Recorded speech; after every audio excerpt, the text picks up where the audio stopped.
عراق میں مسلح گروہ سرایا اولیاء الدم نے ایران جنگ بندی کی ڈیڈ لائن قریب آنے پر دوبارہ حملے شروع کرنے کی دھمکی دے دی ہے۔ گروپ کے کمانڈر ابو مہدی الجعفری کے مطابق ان کے جنگجو مکمل طور پر تیار ہیں اور کسی بھی وقت کارروائیاں دوبارہ شروع کی جا سکتی ہیں۔ گروہ اب تک عراق اور خطے میں مبینہ غیر ملکی موجودگی کے خلاف 200 سے زائد حملے کر چکا ہے۔ کمانڈر نے خبردار کیا کہ آئندہ دنوں میں کارروائیوں کی شدت میں اضافہ کیا جائے گا، جبکہ واشنگٹن اور تہران کے درمیان موجودہ جنگ بندی معاہدہ 22 اپریل کو ختم ہونے جا رہا ہے۔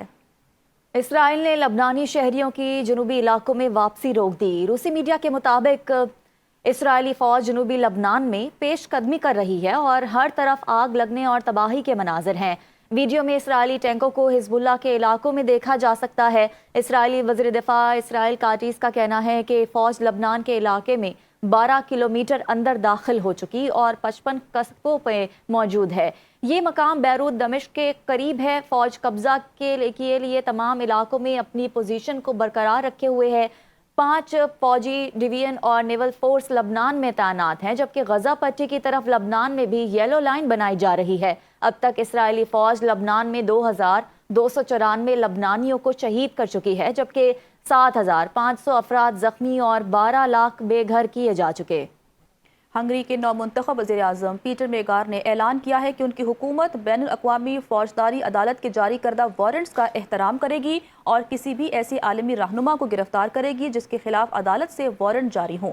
انہوں نے کہا کہ اگر اسرائیلی وزیر اعظم نیتن یاہو ہنگری کا دورہ کرتے ہیں تو ان کے خلاف بین الاقوامی فوجداری عدالت کا وارنٹ موجود ہوا تو انہیں گرفتار کیا جا سکتا ہے۔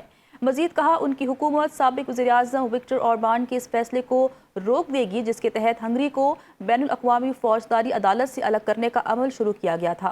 ان کے مطابق سابق حکومت کا یہ اقدام نیتن یاہو کو غزہ میں جنگی جرائم کے الزامات سے بچانے کے لیے کیا گیا تھا۔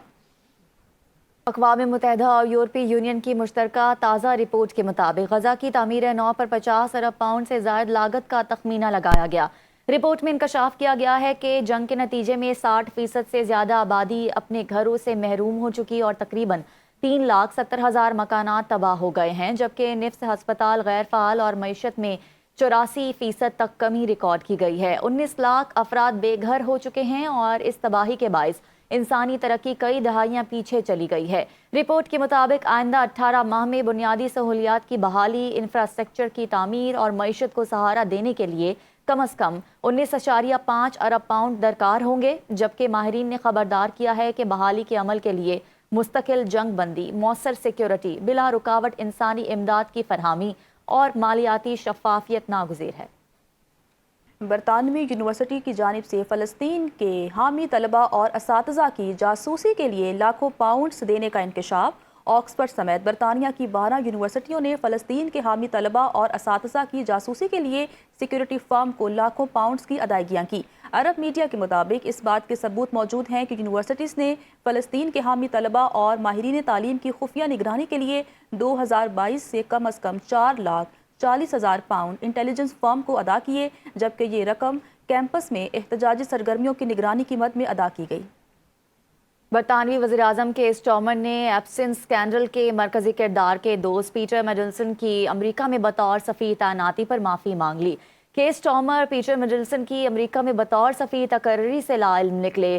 پارلیمنٹ میں اس فیصلے کی ذمہ داری قبول کرتے ہوئے کہا، حکام پتہ کریں یہ فیصلہ کس نے کس بنیاد پر کیا۔ برطانوی وزیراعظم کے اعتراف پر امریکی صدر ٹرمپ کا رد عمل بھی سامنے آ گیا۔